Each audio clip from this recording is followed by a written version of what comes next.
Hey there, I'm Craig Wales, and this is the Guaranteed Rate Podcast. Today, we're going to be talking about Icks. You may have heard the word ick because a lot of people are talking about it lately. It's all over social media, used to describe a potential romantic partner. UrbanDictionary.com describes ick as something that someone does that is an instant turnoff for you, making you instantly hate the idea of being with them. So that's what an ick is, but we're not talking about romance necessarily, at least here on the podcast. We're talking about the icks you may find in homes. And our guest today is the perfect person to talk with. Stefania Campo is a veteran real estate agent in the suburbs of Chicago, and she's got some hilarious stories to tell about some of the more memorable icks from her career. Not only that, she's got great insider information about how you can fix those icks, and even use that icks to your advantage when it's time to negotiate a deal. I really enjoyed my conversation with Stefania, and I hope you do too. Here you go. My name is Stefania Campo. We've seen almost everything. Good, bad, wonderful, ugly. We've seen probably about anything that could come up, we've seen. So I'm sure you've seen in that time plenty of icks in your house. Yeah. So just off the top of your head, what are some of the more memorable icky things you've seen? So there's been, all over the gamut. Mm-hmm. So sometimes what is personal to one is an ick to another.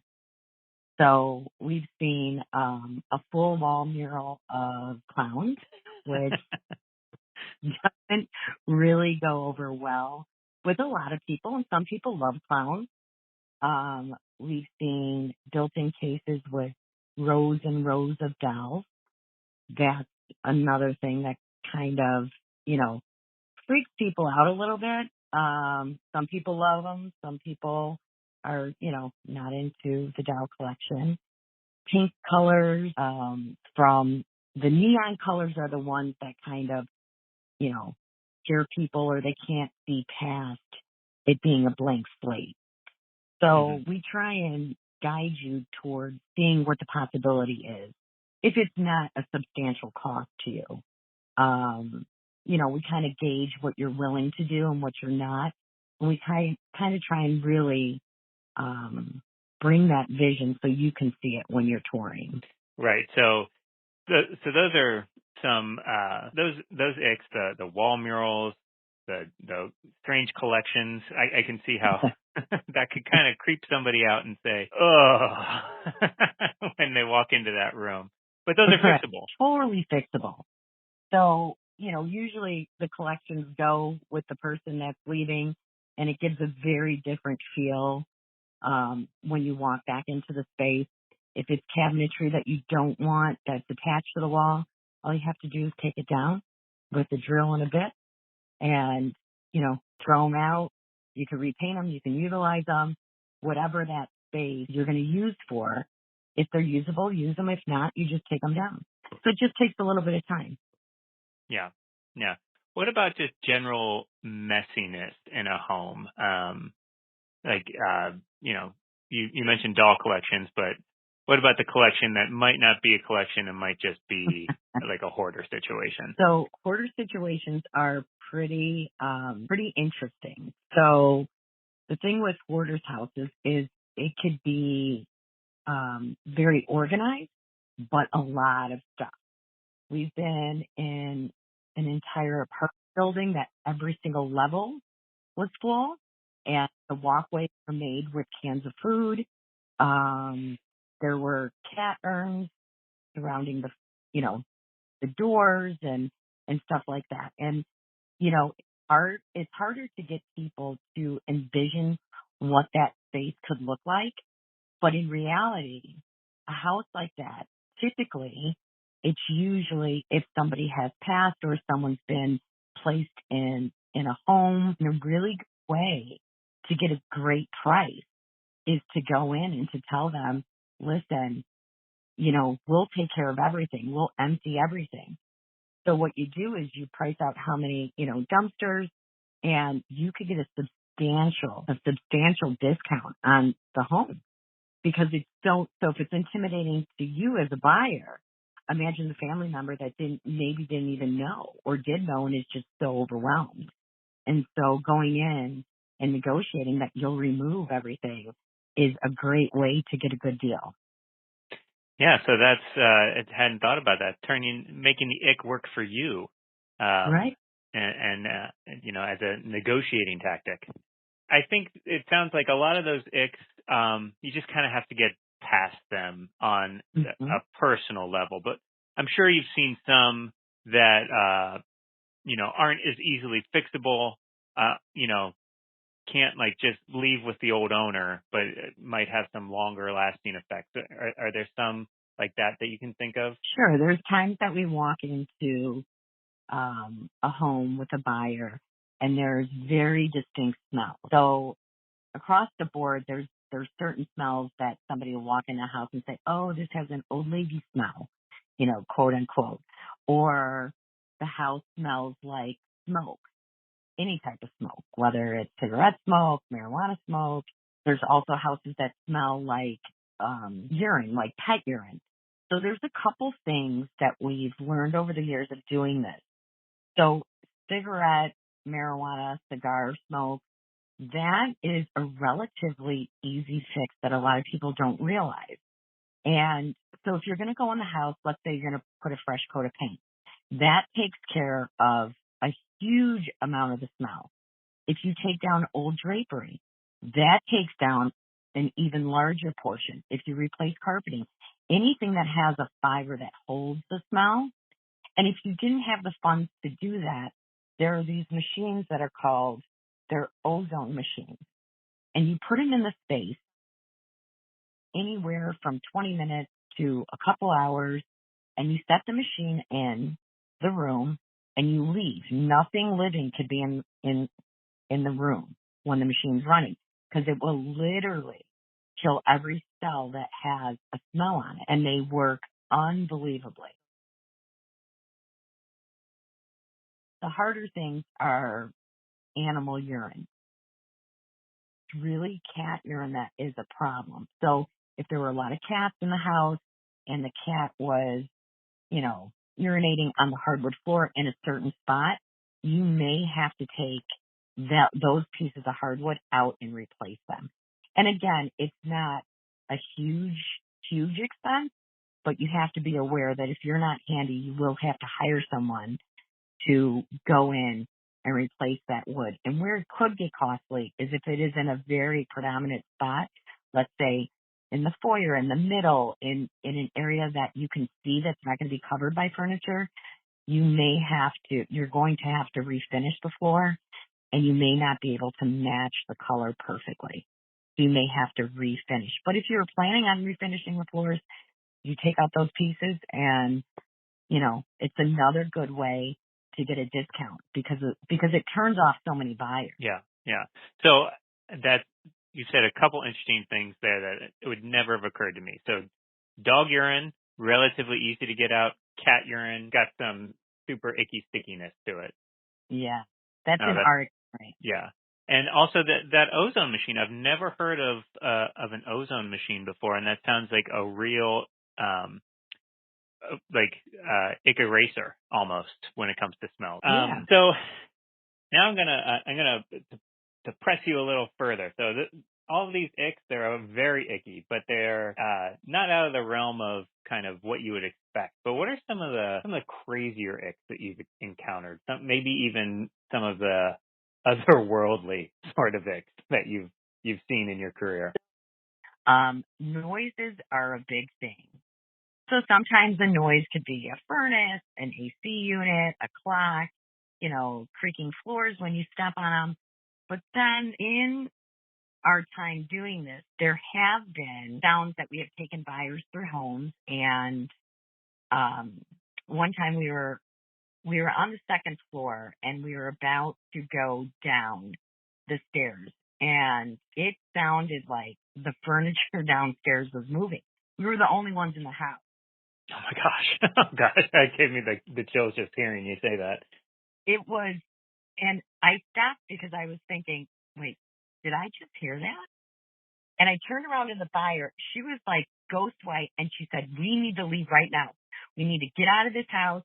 And we left. So we've come across it quite a bit where sounds will scare a buyer off, especially unexplainable sounds.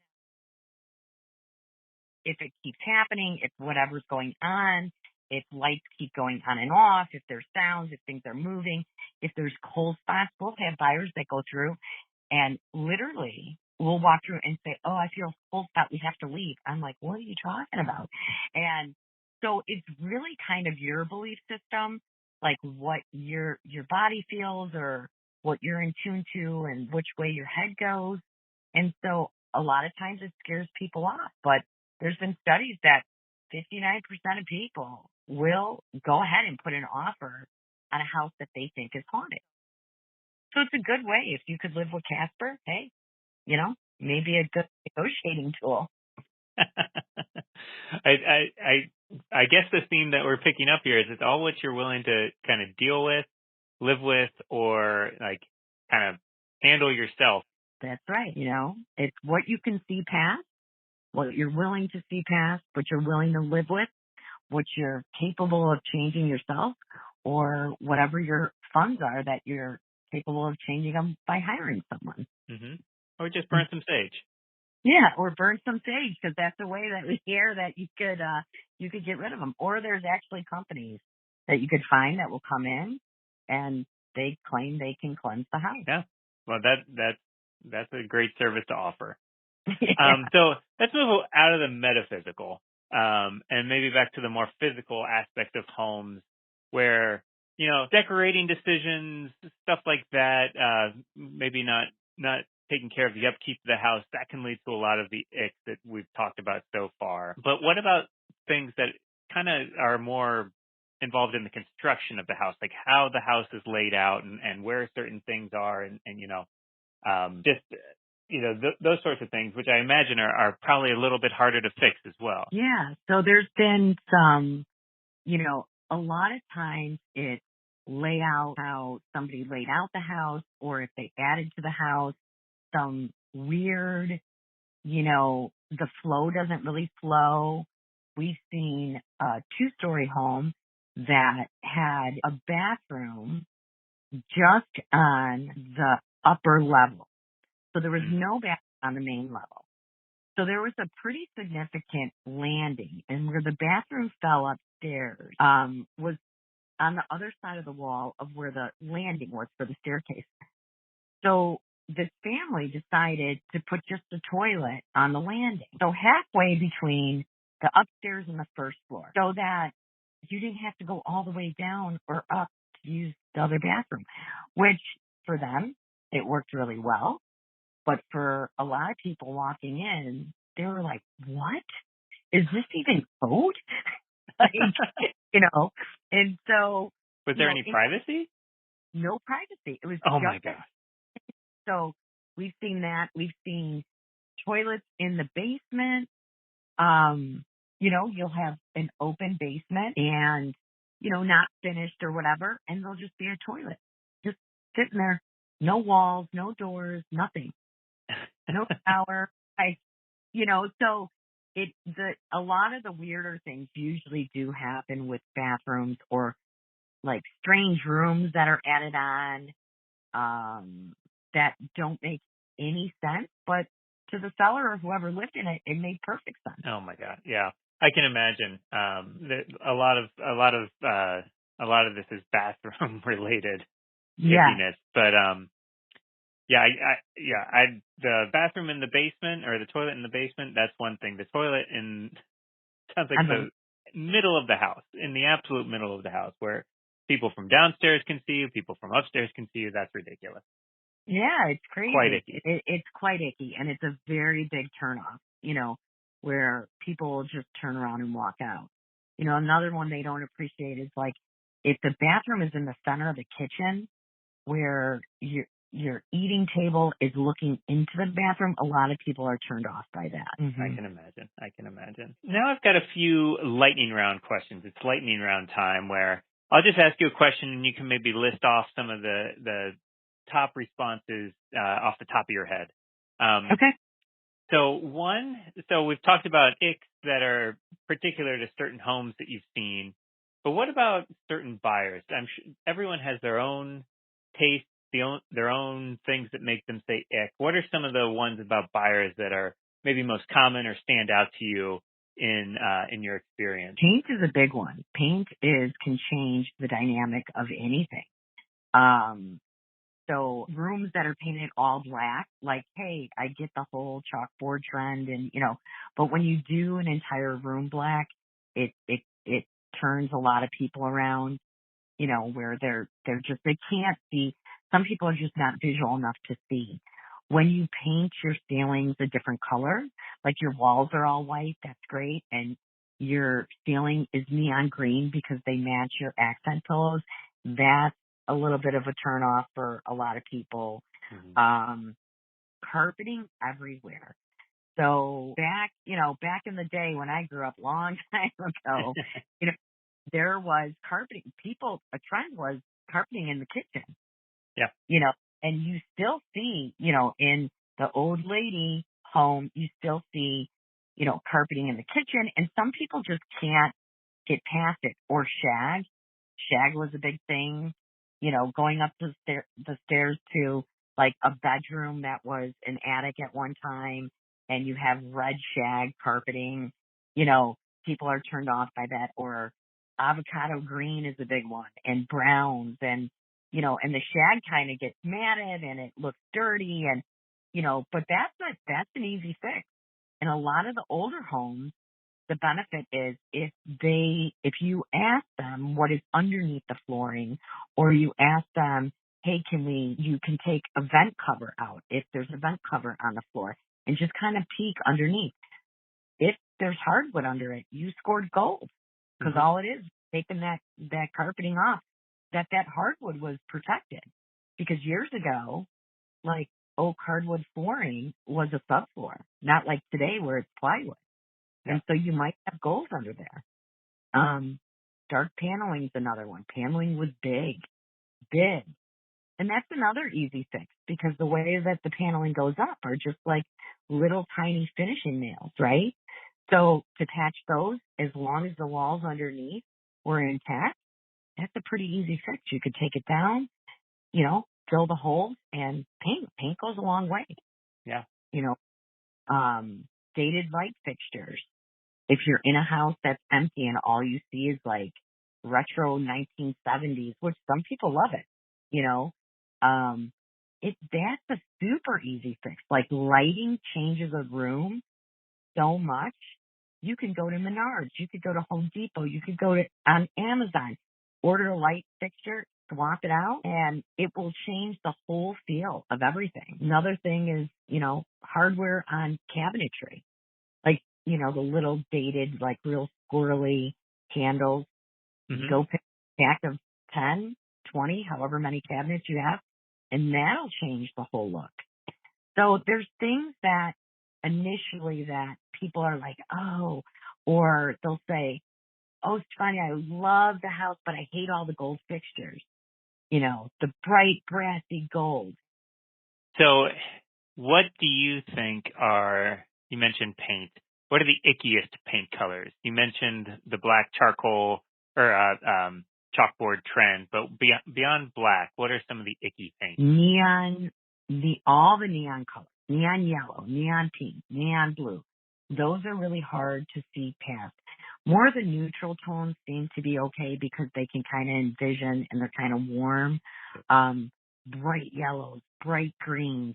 Those are all colors that people are kind of shell-shocked. Purple, you paint your kitchen purple, you can have an updated kitchen that looks phenomenal if it were all white or a neutral color and they walk in and it's purple, and you may really love it as a seller, but your buyer walking in, if they don't have the vision to see past, it may really turn off a significant buyer. So Stefania, you've mentioned kind of throughout a few things that we should look at Icks as not just a problem but also an opportunity when purchasing a home.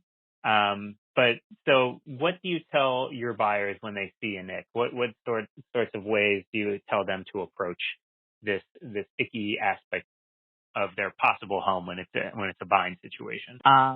So you tell them that this may be an opportunity where you can get a lower price point.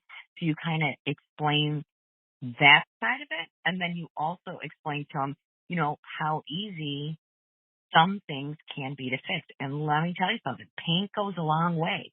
So if you want to purchase your home and you hate the cabinets and you hate the way they look, you can paint them. They sell fabulous paint that for cabinets and put new hardware on. You can even do paint on countertops. You can look up on, any DIY show, any YouTube channel. You can find hundreds and hundreds of ways to use paint. Besides paint, there's also landscaping. Landscaping is one of the easiest things that you could do yourself to change the whole look of the front of your house or the back of your house. If the backyard's overgrown, it's going to take some elbow grease and you're just going to get a shovel and you're going to dig things out and put some seed until you're ready to do whatever you need to do. That's great. Yeah, it's a few weekend projects here or there, and it's all those icks are just in the past.